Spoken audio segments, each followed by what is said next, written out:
बहुत लोगों का मानना है कि कीटो डाइट फॉलो करने से फैट काफी जल्दी मेल्ट हो जाता है, लेकिन क्या इंडियन पर्सपेक्टिव से, इंडियन कल्चर से और जो इंडिया में खाना बनता है, जो इंडियन मिडिल क्लास आदमी जो खाना कंज्यूम करता है, इस लाइफस्टाइल में क्या कीटो डाइट सच में लॉन्ग टर्म तक सस्टेनेबल है?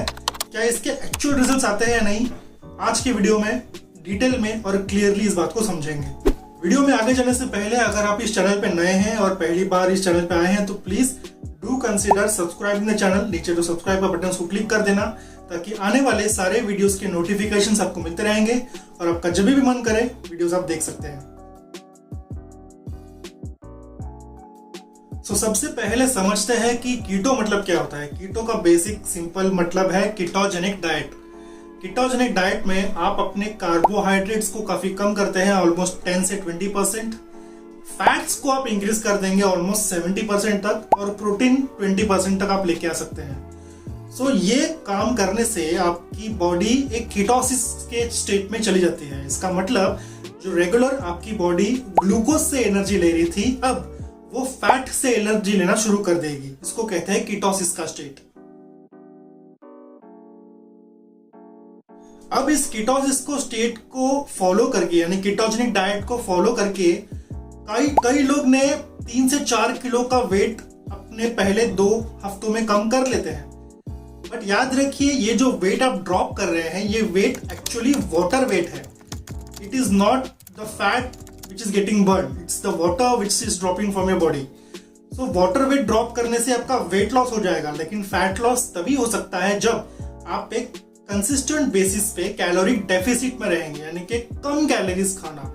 मैं ये नहीं कहता कि न्यूट्रिशियस फूड कम खाना, मैं कह रहा हूं कि कैलोरीज को कम कर देना एक पर्टिकुलर फ्रीक्वेंसी में और कंसिस्टेंट बेसिस पे। कीटोजेनिक डाइट में आप वाटर वेट लूज करेंगे, बट फैट को अगर लूज करना है तो याद रखिए आपको कैलोरी डेफिसिट में जाना ही होगा। एक बड़ी दिक्कत कीटोजेनिक डाइट की यह है कि इंडियंस ज्यादातर आप देखेंगे कि दाल, रोटी, चपाती हो गई, राइस हो गया, फ्रूट्स हो गए, लेंटिल्स हो गए, इन सब चीजों का मिश्रण अगर आप देखें तो ये 90% घरों में ये खाना बनता है और लोग इसको कंज्यूम करते हैं। और अगर आप इन्हीं चीजों को अपने डाइट से हटा देंगे तो फाइबर्स की कमी हो जाएगी, और अगर फाइबर्स की कमी हो जाएगी तो ऑफकोर्स आपको headache, constipation, immunity, low immunity, इन सब प्रॉब्लम्स को आपको झेलना पड़ेगा। इसका एक और एग्जांपल लेता हूं। रिसेंटली एक टर्म काफी फेमस हुआ था कीटो फ्लू के नाम से।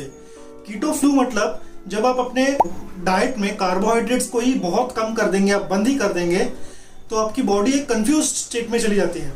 आपके बॉडी और आपके ब्रेन को फंक्शन करने के लिए कार्बोहाइड्रेट्स और ग्लूकोज का मिलना बहुत जरूरी होता है, और अगर आपने इसी को कट डाउन कर दिया तो आपकी बॉडी कीटो फ्लू स्टेट में चली जाती है, यानी कि एक मेंटल कंफ्यूजन हो जाना, ब्रेन फॉग हो जाना, हेडेक होना, काफी देर तक आपको एक कंफ्यूज स्टेट में रखना, बहुत सारी क्रेविंग्स एकदम से शूट हो जाना, इसको कहते हैं कीटो फ्लू स्टेट। तो मुझे लगता है कि ये आपकी बॉडी और ब्रेन के लिए ठीक बात नहीं है। सबसे मेन सवाल तो यही आता है कि क्या कीटो डाइट इंडियन लाइफस्टाइल में फिट हो सकती है या नहीं। मेरा मानना है कि कीटोजेनिक डाइट इंडियन लाइफस्टाइल में फिट नहीं हो सकती। क्यों? क्योंकि आप देखिए 90% जो इंडियन हाउस होल्ड्स है उसमें आप पोहा हो गया, इडली हो गई, आलू हो गया, ग्रीन वेजिटेबल्स हो गए, बेसिक जो सब्जी आप खाते हैं, रोटी हो गई, राइस हो गया, 90% घर में आप दाल हो गई, दाल सब्जी हो गई, ये तो आप घर में बनाते ही हैं। और आप इन्हीं सब चीजों को अपने डाइट से बहुत रिड्यूस करने की अगर सोच रहे हैं तो मुझे नहीं लगता है कि ये बहुत टाइम तक आप फॉलो कर पाएंगे, इसको सस्टेन कर पाएंगे, और प्लस उसकी वजह से जो आपकी बॉडी पे इफेक्ट होंगे वो भी काफी डेवास्टेटिंग हो सकते हैं। बेटर है कि आप कैलोरी डेफिसिट डाइट को फॉलो कर दीजिए इंस्टेड ऑफ कीटोजेनिक डाइट। तो कीटोजेनिक डाइट किसको फायदा हो सकता है? देखिए, कीटोजेनिक डाइट का फायदा सिर्फ उन लोग को हो सकता है जिनको बहुत शॉर्ट पीरियड में वेट ड्रॉप करना है, जिनका वेट ज्यादा है और कुछ आपको कहीं बाहर जाना है, समर वेकेशंस है, सेरेमनीज है, 2-3 हफ्ते में आपको एकदम कांस्टेंट बहुत जल्दी वेट ड्रॉप कर लेना है, उनके लिए कीटोजेनिक डाइट एक बढ़िया ऑप्शन हो सकता है। लेकिन given the mindset of Indian people और जो हम इंडियंस खाते हैं, इसको फॉलो करना is actually a painful thing. But ये आपका डिसीजन है कि आपको केटोजेनिक डाइट फॉलो करना है या नहीं, depending upon the situations. So final statement क्या है कि क्या आपको केटोजेनिक डाइट फॉलो करना चाहिए या नहीं? ऑफ कोर्स आप फॉलो कर सकते हैं अगर आपको शॉर्ट टर्म में रिजल्ट्स चाहिए, लेकिन लॉन्ग टर्म में रिजल्ट चाहिए और सस्टेनेबल आपको एक बॉडी या फिजिक बना के रखनी है, तो उसके लिए बस 5 चीजें कर लो। सबसे पहला, प्रोसेस्ड फूड्स कम करना है। सेकंड, प्रोटीन आपके खाने में अच्छा होना चाहिए। थर्ड, कार्बोहाइड्रेट्स एंड फैट्स का इंटेक बैलेंस्ड रहना चाहिए। फोर्थ, रेगुलर वर्कआउट होना चाहिए। और फिफ्थ, रेस्ट एंड रिकवरी पे अच्छे से ध्यान दो।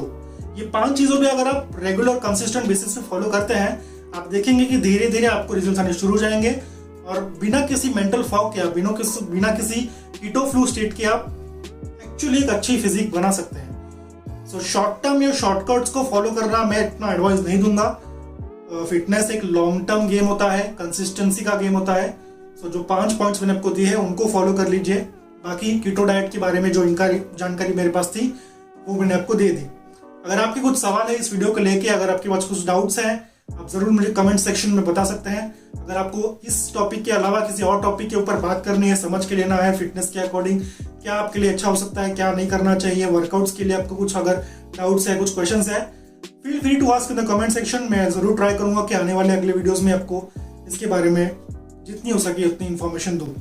यहाँ तक वीडियो देखने के लिए थैंक यू सो मच। और अगर यहाँ तक वीडियो देख लिया है तो प्लीज डू कंसिडर सब्सक्राइब मेरे चैनल। मिलते हैं अगली वीडियो में।